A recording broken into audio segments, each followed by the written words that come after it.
Bienvenidos al Constitucional.es, soy Clara Cerrada y hoy vamos a tratar las últimas novedades judiciales sobre los casos que están marcando el rumbo de nuestra política nacional y lo haremos, como no puede ser de otra forma, de la mano del abogado Pablo de Palacio. Bienvenido, Pablo, muchas gracias por estar otro día más con nosotros. Hola, Clara, un placer. Pues nada, vamos a comenzar por la última información sobre la imputación del expresidente Zapatero. Y es que su defensa está solicitando la nulidad íntegra de la causa. En su escrito al que hemos tenido acceso, expone que las pruebas que se han recogido para posteriormente imputar al expresidente se han conseguido sin autorización judicial. ¿Qué significa, Pablo, llevar a cabo una nulidad de la causa? Es decir, si realmente se acepta esta solicitud, ¿se acabaría la investigación del expresidente por completo? Pues dependerá del alcance que tenga esa nulidad. Lo que hemos de determinar es dónde se ha incurrido en el defecto que lleva aparejada la nulidad de la causa, es decir, la vulneración de los derechos fundamentales del expresidente, y lo que implica la nulidad es que las actuaciones se retrotraigan al momento anterior a que se produzca esa vulneración. Por lo tanto, si la vulneración estuvo en el momento de obtener ciertas pruebas o ciertas diligencias en unas entradas y registro o en unas actuaciones que no tenían el suficiente respaldo de la autoridad judicial, esas pruebas obtenidas de forma ilícita serían pruebas que tendrían que excluirse, es decir, apartarse de lo que es la prueba de cargo, es decir, la prueba de las acusaciones que sustentan esa acusación por la cual se le está investigando. Por lo tanto, no implicaría per se o obligatoriamente que directamente hiciéramos la ficción de aquí no existe ni ha existido nada, sino que implicaría que todo volviera al momento previo y que esas pruebas obtenidas de forma ilícita no se pudieran utilizar. Claro, por ejemplo, la defensa sostiene que se han podido vulnerar derechos como la tutela judicial efectiva, el derecho a un proceso con garantías, la presunción de inocencia o el derecho al juez ordinario. ¿Qué implica el derecho al juez ordinario y cómo se podría demostrar que realmente se han vulnerado estos derechos fundamentales? El derecho al juez ordinario, predeterminado por la ley, lo que establece, y en este caso precisamente por la materia por la que versa y por quién es la figura que está siendo investigada, que es el expresidente del gobierno, se le atribuye la competencia a una determinada sala de la Audiencia Nacional. Y eso viene determinado tanto por la Ley Orgánica del Poder Judicial como por la Ley de Enjuiciamiento Criminal. Normalmente lo que te establece la Constitución para que ese derecho quede preservado es que nadie puede decidir qué juez le toca investigar una causa concreta. Es decir, que si entra una querella o entra un atestado policial y entra en la Audiencia Nacional o en un juzgado de instrucción, le toca al que le toca por reparto, un reparto que se hace siempre con unas garantías que son pues un sistema establecido para que nadie pueda manipular y asumir una causa que realmente le hubiera tenido que tocar a otro juzgado. Por lo tanto, la expresión máxima de ese derecho fundamental al juez ordinario predeterminado por ley es que nadie puede decidir quién es el juez que le va a tocar conocer del asunto de la investigación, sino que va a ser por sorteo y que le va a tocar a la sala o al juzgado que le toque por ese sorteo o esa insaculación que le llaman judicial.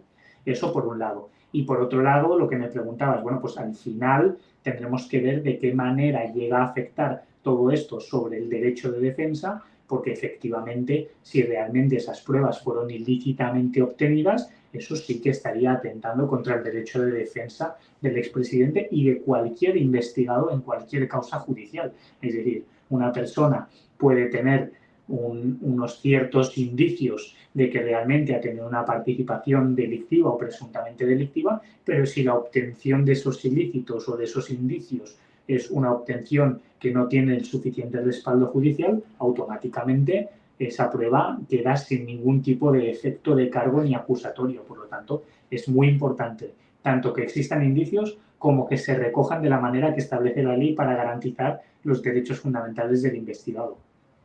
¿Crees que esta solicitud tiene algún recorrido? Puede tenerlo. Siempre todas las solicitudes de nulidad pueden tener un recorrido. Lo primero que se hace cuando se plantea una solicitud de nulidad es darle traslado a las otras partes, en este caso a las acusaciones, para que hagan alegaciones, y contra esas alegaciones y contra la propia solicitud de nulidad, el juez de instrucción, en este caso, resuelve si realmente existe o no existe esa quiebra de las garantías procesales. Y luego hay un segundo momento en el cual imaginémonos que el juez Calama dice no, aquí no hay ninguna vulneración. Existe un segundo momento en el cual podrán volver a reiterar esa vulneración, que es en el momento previo, en lo que ahora se llama la audiencia preliminar, que es la audiencia que tiene lugar, o el día, digamos, de vista que tiene lugar antes de la celebración del juicio. Es decir, si todo esto al final llegara a una fase de juicio oral, que ya me estoy adelantando mucho, volverían a poder volver a hacer constar estas causas de nulidad que ahora no le hubieran podido dar.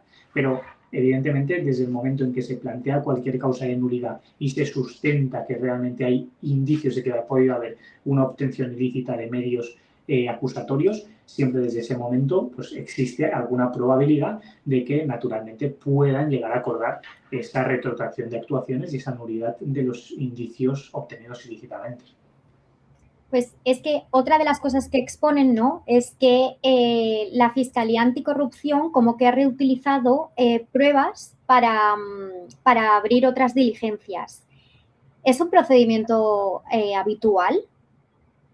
Bien, aquí lo que se expone es que hay una causa que se investigó en un primer momento. Las causas normalmente tienen un plazo de 1 año de instrucción, es decir, cuando llega el año, o bien han de prorrogar la fase de instrucción, o bien han de solicitar la apertura de juicio oral, o bien directamente se archiva. Entonces, lo que se está diciendo es que se utilizaron diligencias obtenidas en esa investigación previa en piezas separadas que se han abierto posteriormente sin abrir la pieza principal.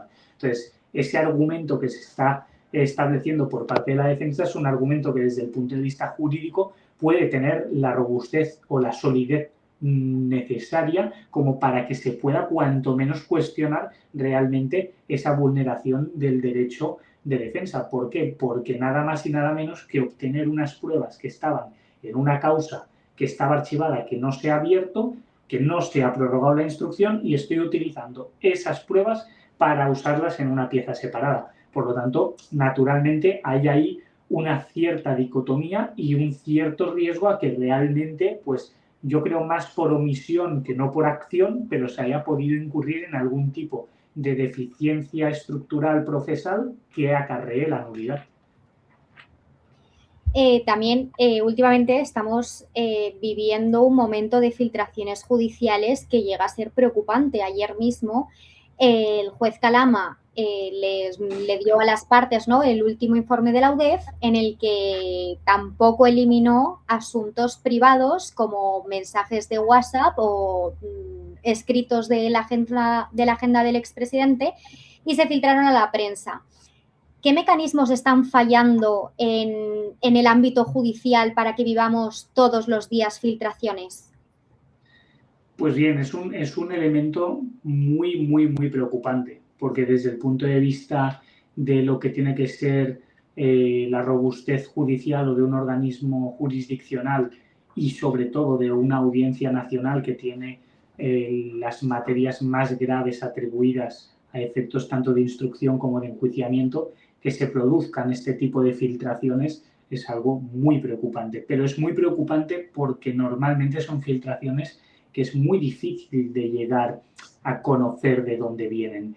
En el momento en que llegáramos a conocer realmente de dónde vienen esas filtraciones, esas personas podrían incluso estar incurriendo en delitos. Y por lo tanto, digo, normalmente suelen ser personas que están incluso muchas veces trabajando dentro de lo que es las oficinas judiciales y que precisamente con la prudencia, ¿no?, que eso exige, acaban filtrando este tipo de comunicaciones. Por eso, precisamente, el otro día, cuando se les comunicó por parte del Tribunal Supremo la sentencia, tanto a los abogados de las defensas como a las partes, se hizo previa advertencia de que debían dejar sus teléfonos móviles fuera de la sala. Porque, claro, desde el momento en el que dentro de la sala no hay teléfonos móviles y, por lo tanto, no se puede grabar de ninguna manera, si hay una filtración, la filtración va a venir o bien de un miembro del tribunal o bien de un miembro de las defensas. por lo tanto, o de las acusaciones. Por lo tanto, ya digamos que de alguna manera se acota ese cerco para saber quién está filtrando esa información. Pero es evidente, esas filtraciones, si bien es cierto que han existido siempre, pero últimamente nos estamos encontrando con filtraciones cada vez más asiduas, más rápidas y que ponen en entredicho lo que es nuestro sistema judicial. Totalmente. Saltamos de caso, nos vamos al juez Peinado y al caso que instruye, el de la mujer del presidente del gobierno, de Begoña Gómez, y es que el otro día, ya después de 2 años de instrucción, le impuso medidas cautelares en las que se encuentran la retirada del pasaporte porque veía riesgo de fuga, alegando que podría ser ayudada por los escoltas que la protegen. En este sentido, la policía salió a criticar esta acusación y, bueno, múltiples personalidades políticas. Por ello, se llevó a cabo una reunión extraordinaria del Consejo General del Poder Judicial en la que se determinó que le querían abrir un expediente disciplinario al magistrado Peinado. ¿Qué implica exactamente este expediente y si podría conllevar algún tipo de sanción? Bien, este expediente sobre lo que es las cuestiones procesales del procedimiento de Begoña Gómez no tiene ningún tipo de implicación.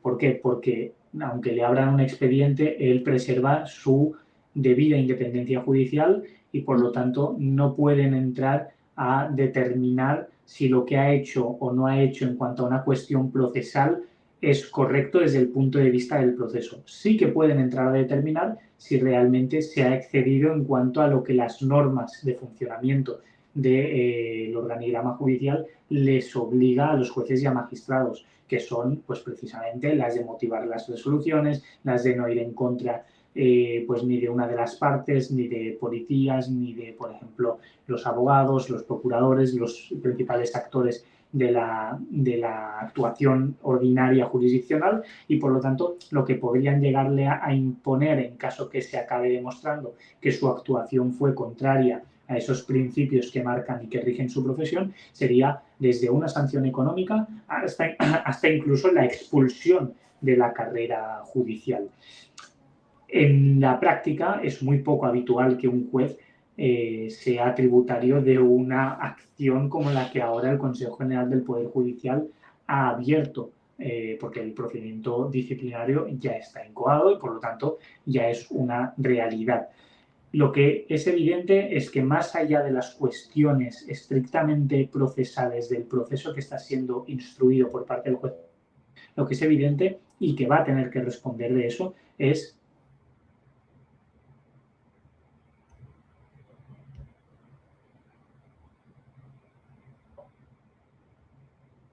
yo creo que ahí está el principal matiz.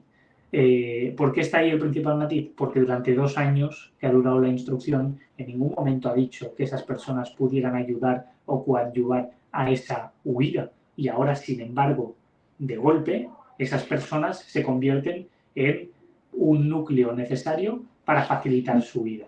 Ahí es donde se le complica, a mi juicio, digamos, la respuesta al juez Peinado, ¿no? Porque su respuesta debe ser motivada con lo que realmente se tiene en la causa. Si nunca los ha considerado como posibles ayudantes a esa huida, ¿por qué ahora sí que lo considera y le retira sobre ese fundamento el pasaporte? Ahí yo creo que es donde ponen en especial énfasis, en este caso, la comisión del Consejo General del Poder Judicial. Claro, y es que de hecho Calama, alegando justamente que el expresidente Zapatero está rodeado de escoltas, no le interpuso medidas cautelares. ¿Tú crees que el juez Peinado tiene alguna intención política para imponer estas medidas que la verdad que no mucha gente comprende? Bien, yo me puedo limitar a decir que jurídicamente no entiendo, desde el punto de vista jurídico, que ahora de repente aparezca una necesidad de imponer estas cautelares cuando durante 2 años que ha durado la instrucción no se ha impuesto ninguna cautelar y, sin embargo, ella ha permanecido aquí y ha comparecido cuando así se le ha citado por parte del Juzgado de Instrucción 41. Por lo tanto, desde el punto de vista jurídico sí que es cierto que tengo serias dudas de que realmente esas medidas cautelares sean necesarias y respondan a los principios que deben responder desde el punto de vista estrictamente procesal. Si él tenga o no tenga una intención política, pues evidentemente no puedo saberlo y no me atrevería a decir si sí o si no. Yo únicamente desde el punto de vista jurídico puedo discrepar y entiendo que para eso están también los recursos. Plantearán un recurso frente a la audiencia provincial y la audiencia provincial acabará determinando si esa imposición de medidas cautelares fue correcta o por el contrario hubo una extralimitación. Y luego, en cuanto al tema de que el juez Calama precisamente utilice ese argumento de los escoltas a favor de argumentar que no hay un riesgo de huida y él lo utilice precisamente al contrario, pues lo que nos hace ver es que hay una libre interpretación por parte de los jueces y magistrados de un mismo precepto constitucional y procesal, que en este caso es la ley de enjuiciamiento criminal. A partir de ahí, lo que vuelvo a decir y reitero, creo que es difícil de argumentar y de sostener que ahora nazca un riesgo de fuga que no ha existido en ningún momento. Por lo tanto, bueno, más allá de que evidentemente desde el sector político se esté utilizando para intentar acreditar que hay un caso de lawfare que van en contra de ellos, pues bueno, lo que es evidente es que desde el punto de vista estrictamente procesal y jurídico tiene ciertos matices que son perfectamente recurribles y veremos finalmente lo que dice la audiencia provincial en ese sentido. Pues ya para finalizar vamos a comentar la sentencia del Tribunal Supremo del caso Mascarillas, que ha condenado a 24 años de prisión al exministro de Transportes, a José Luis Ábalos. ¿Crees que 24 años de prisión es una condena desmesurada o por el contrario es una condena habitual y que hace caso a tramas de corrupción? Bueno, es una condena muy contundente frente a una trama de corrupción pues que ha quedado acreditado que existió. Ya no hemos de hablar de presunción porque es una trama pues que evidentemente ya ha sido sentenciada y con una condena además con una solidez importante. Y lo que sí que es evidente es que ellos seguramente van a plantear algún tipo, no diré de recurso, porque aquí entramos en el tema de los aforados y por lo tanto no hay una instancia superior que puedan plantearle un recurso, pero sí que efectivamente esa sentencia, a mi entender, va a llegar al Tribunal Constitucional, van a entender que hay una vulneración de derechos fundamentales y veremos finalmente qué acaba sucediendo. Si la pena es o no es elevada, yo ahí lo único que puedo decir, evidentemente 24 años de prisión es una pena nada irrisoria, pero he de decir que precisamente se agravó ese tipo penal por el Partido Socialista.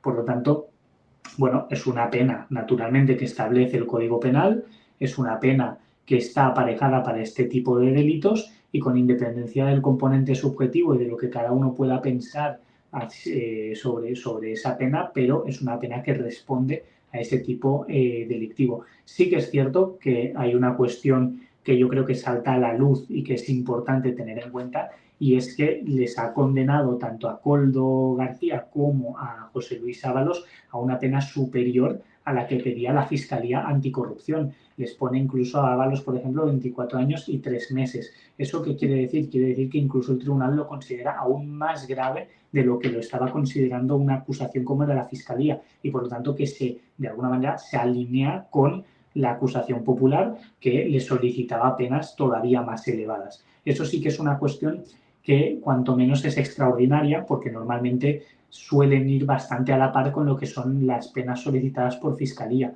porque es el Ministerio Público, o incluso por debajo, pero que nos encontremos una pena que se acerque más o que supere la petición de Fiscalía Anticorrupción y, por lo tanto, que quien le haya dado luz verde al tribunal para poder poner una pena superior sea la acción popular, eso de entrada es extraordinario y denota, evidentemente, la gravedad que han entendido que tienen los hechos objeto de enjuiciamiento.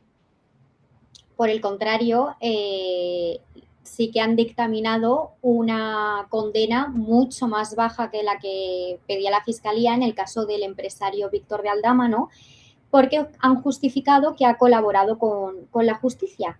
Explícanos un poco cómo funciona legalmente la figura de colaborador o delator.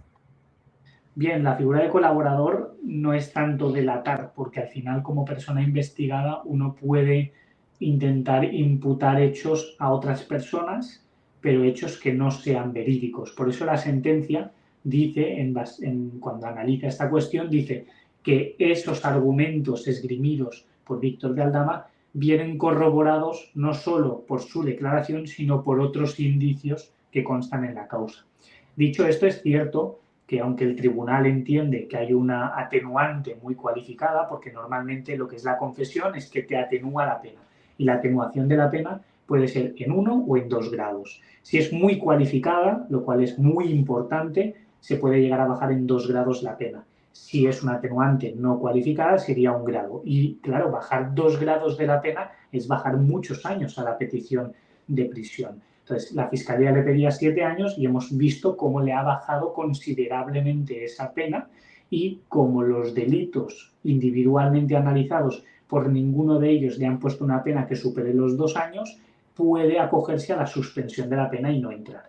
Ahí la discusión principal es si realmente lo que él explicó es confesar, es decir, colaborar activamente, o si realmente pues, lo deberían haber entendido como una atenuación, porque naturalmente hay una confesión, pero no es una confesión, digamos, sólida o robusta, sino que también es exculpatoria hacia sí mismo, ¿no? Entonces, al final, ahí está el principal punto de discordia, ¿no?, entre los juristas, porque yo entiendo que si bien es cierto que naturalmente una atenuación en 1 grado es lógico que la planteemos, porque es cierto que aportó algo al tribunal que no se aportó por otras partes, pero hombre, llegar a entender que es muy cualificada, eso querría decir que ha aportado pruebas que son súper sólidas, y a mi entender, aunque no estábamos allí, pero de lo que ha trascendido, eso no ha sido así.